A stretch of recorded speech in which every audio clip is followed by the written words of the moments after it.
How do you become a prosperous musician? Why do I want musicians to learn how to attract dream clients? Because I want you to create financial and artistic prosperity without sacrificing your quality of life. I want to empower you to create your life on your own terms by working with your dream clients, serving them in your ideal way, and building your life in a way that aligns with your values and lifestyle goals. Knowing how to strategically position yourself in your industry creates the opportunity for you to become a category of one and set yourself apart. You are amazing and have so much to offer. You can change people's lives through your gifts and experiences. This is your moment to stand in your authority and shine your light to magnetize your dream clients. It's time to create prosperity. Hello. Welcome to our 3-year anniversary special live show edition today. I am Fabiana Claure, pianist and business strategist for musicians, and I am the founder and CEO of the Musicians Profit Umbrella, a global business mentorship program that helps musicians learn how to build, grow, and scale their businesses online so that they can create financial and artistic prosperity without sacrificing their quality of life.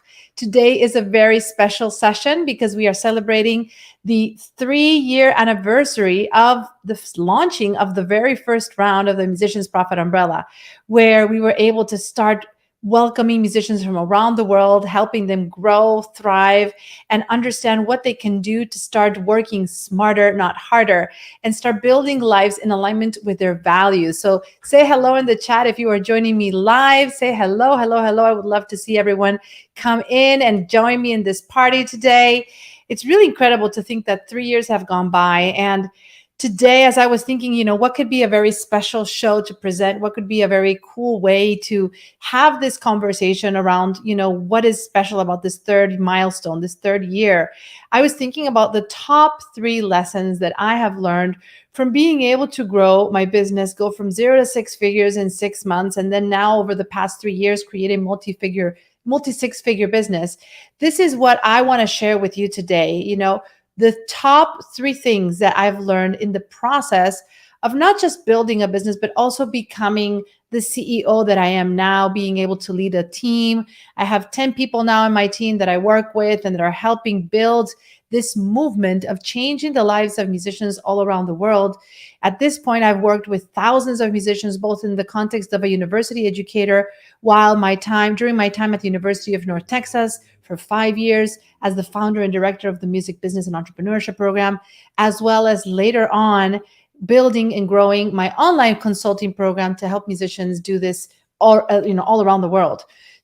So today I want to share, what are the top 3 things that I've really come to realize have allowed me to get to this point in my life and that I'm now actively working on getting to the next stage of my life, which is, let's start with the first one. The first one is the internal journey. When I started this process, actually, since I started my very first business back in 2011, my husband and I, he's also a pianist, we co-founded our music school, Superior Academy of Music in Miami, Florida. And at that time, I was just finishing my doctorate degree in music and really starting to figure out what am I going to do to sustain myself. And I realized really early on that the internal journey that we go through mentally, the perspective that we bring to our businesses and to every other area of our lives, and our willingness to create a life that involves change and constant adaptation to things that come our way, and being in this constant state of growth and overcoming adversity is a process that is leading to success, but only when you're willing to adapt it from an internal standpoint first. So this is why the first thing I want to share with you, my first lesson, was how much of an internal process this is for us to actually build a business. It's not just tactics. It's not just strategy. It's so much more than that. When you start thinking of how much you need to change internally, how much you need to be willing to question your belief systems, how much you need to be willing to remove limiting beliefs that you may have held for years, perhaps telling you what's not possible, or perhaps telling you that your dreams are too big, or that something is too much for you to aspire to, or that there's too much competition, or that you don't know what, people would want from you. How do you know people are going to want what you have to offer? All those imposter questions, right? All those imposter questions that we tend to put on ourselves sometimes can actually be the thing that stops us from growing our businesses. We may have the best strategies, and I see this all the time in my clients. We may have the best strategies, the best tactics, but the internal voices of what we're telling ourselves and the stories we're repeating about our past, maybe our past failures, our past experiences, the longer you hold on to that internal story of the past and the limitations that you may be putting on yourself, the slower you're going to build your business. So the first thing is being willing to change internally, to question any limiting beliefs that you may have, and to start then being able to see what are the beliefs that I now need to adapt to, what are the new ways I need to look at my life, what are the new mindsets that I need to start embracing to start changing my outer reality. Basically, what happens inside is what's going to determine what happens outside. Change yourself and you can change your external reality.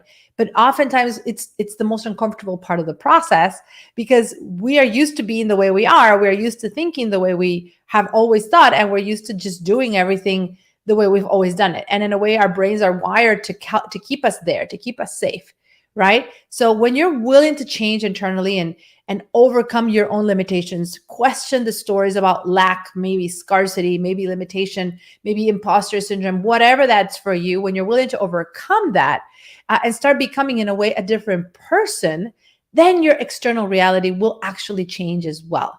And I see this happen all the time in the work I do with musicians. They come in, they start working with me and my team, and externally their reality starts shifting, but it's always a result of their internal transformation that happened first. So that's the first takeaway. It's your internal reality, your internal stories, your mindset is going to define everything else that's going to happen externally for you. So if you're willing to go there and deep and look at your perceptions, your beliefs, the stories you've been telling yourself, and questioning that and creating new perceptions and surrounding yourself by that different, outlook, everything else is going to be impacted. When you're willing to change within, your outer reality will also change. So that's the first lesson. The second lesson is it takes a village to do this. You do not have to do things alone.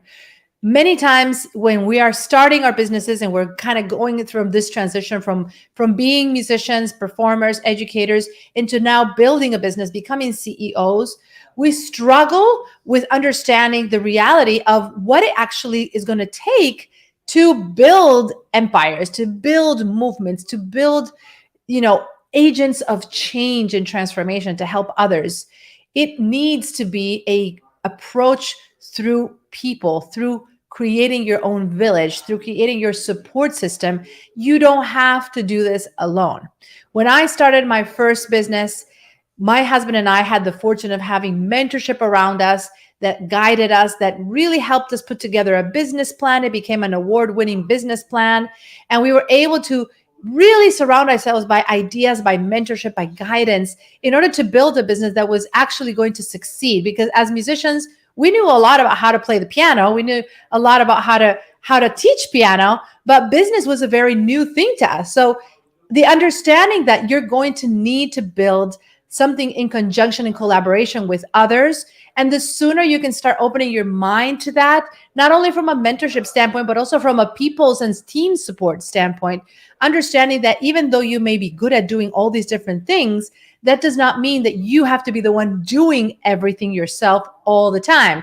And in fact, the longer you hold on to trying to be in control of all of the different roles that you're taking in your organization, the slower your business will grow, right? So the more you can start opening yourself up to the idea that it takes a village to do this. You want to embrace people around you. You want to surround yourself by mentorship, by people who've done what you're trying to do. You want to open yourself up to the idea of hiring people to help you, of even if it involves you teaching and coaching and potentially seeing these initial team members maybe fail and not do it the way that you could do it. The sooner you're able to release that control and embrace the fact that you will need to learn how to guide others in doing this. And leadership is a skill. It's not just a natural trait that people have or don't have, that just like every other skill that you've developed in your life, leadership is one of the most important ones you can develop. And the sooner you start embracing the role of not just being the doer in your business, but actually the leader, the one that's going to be the visionary, the one that's going to create processes and systems for others to take on, the one that's willing to duplicate yourself inside your organization, the sooner you're able to do that, the quicker your business is going to grow. And so when I started my second business, my online business 3 years ago, the Musician's Profit Umbrella, for the first few months, I surrounded myself by guidance, by mentorship, by accountability, but I was still doing everything myself. And it wasn't until I hit the 7 or 8 month mark in my business that I actually started thinking, wait a minute, this is becoming very tiresome. This is becoming the path to burnout that I'm actually trying to escape, right? By building this online business. And the sooner I started realizing, wait, let me just start delegating. Let me start building systems and processes so that others can do things for me and I don't have to do it all on my own. Then everything started to feel much more aligned. And when you are supported, when you feel energized, you can show up for every other area of your business with that conviction, that energy, and that fire that is contagious. And guess what? Opportunities come your way. Clients sign up for your services. People say yes to you, whether it's to your program, whether it's to referring you to someone else, whether it's to collaborating maybe. But people say yes when you are in alignment, when your energy is vibrating at a high positive frequency, right? So understanding the importance of people, right? We talked about understanding the importance of your internal journey. Now we're talking about the importance of people. And the third and final lesson that I want you to understand is the importance of systems. Why do you want to be looking at creating systems in your business and not just thinking not only from the standpoint of people, but also from the standpoint of systems? How can you become the person that is looking for ways to document your processes, to document your systems, to document your metrics so that you can actually measure everything that you're doing? You can measure your results. You can measure the progress of what you create, and you can build systems not just for your business, but also for your team, right? How can you do this in a way that you can bring people on and transfer the knowledge to them and be able to then break down exactly what do they need to do to succeed in this role? How do they need to create their duties? How do they need to be held accountable for them?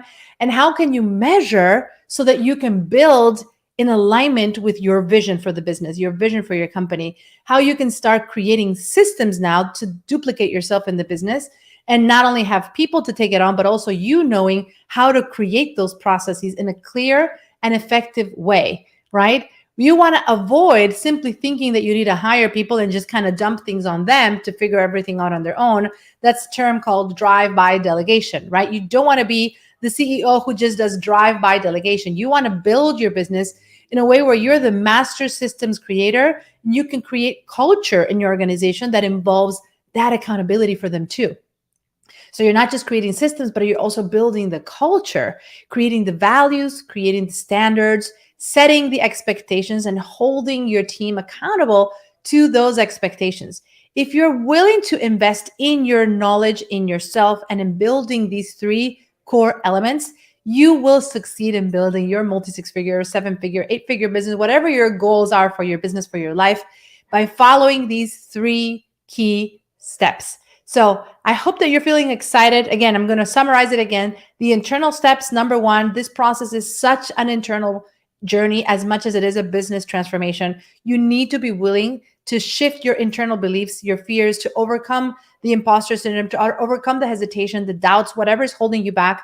You need to be willing to surround yourself by people, not think that you need to be the one doing all the things. You need to be willing to open your mind to getting people who've done what you're trying to do. You need to be willing to delegate to people who can do perhaps eventually a better job at what you're doing. You don't need to learn all the things. You don't need to do all the things. You can surround yourself by people, even if it's starting with an intern, even if it's starting with someone who's like a part-time person. Like, it does not matter. It's just this mindset of you not thinking that you need to be the one-all be-all person of your business. And the third step is the systems. You need to learn and understand how you can create the right systems so that your business can grow in a way where people come into your organization, and then from there, they can grow. They can understand how do they need to succeed in your business? What do they need to do to create results, and how can they be held accountable to be able to succeed in the delivery of the services and the expectations and the requirements of their role. What gets measured gets improved. So building not just systems, but also ways to measure your systems and the progress of your own performance in your business, as well as your team. And I want you to know that tomorrow, into this event of the 3-year anniversary, I'm actually going to be presenting a 4-hour strategy workshop to go a lot deeper into all of these topics that I talked about today. I'm putting the link here in the live that you can see. If you want to register, we still have some spots available, and it's going to be a complimentary 4-hour training where we're going to dive deep into all of these systems, processes, team building strategies, and everything that you need to do to be able to not just do it all yourself in your business, but learn how to remove yourself and build a business that can run on autopilot. So if this sounds interesting and you're excited to join me, just go to this place, fabianaclaure.com/discovery, and register to join me live tomorrow morning from 9 to 1 p.m. Eastern in our strategy workshop, where we're going to be talking about all of these different processes, strategies to grow and scale, so you can turn your music business on autopilot as well and be able to do whatever you need to do in your life and have a sustaining engine that brings you predictability in your business, that brings you profitability in your business, and ultimately brings you peace of mind in your business. So thanks everyone for watching. Join me again and celebrating. Share in the comments what takeaways do you have from today's session. And I look forward to seeing you in our strategy workshop tomorrow, 9 a.m. Eastern time. Go down here to this link and register, fabianaclaure.com/discovery. Thanks, everyone. Let's prosper together.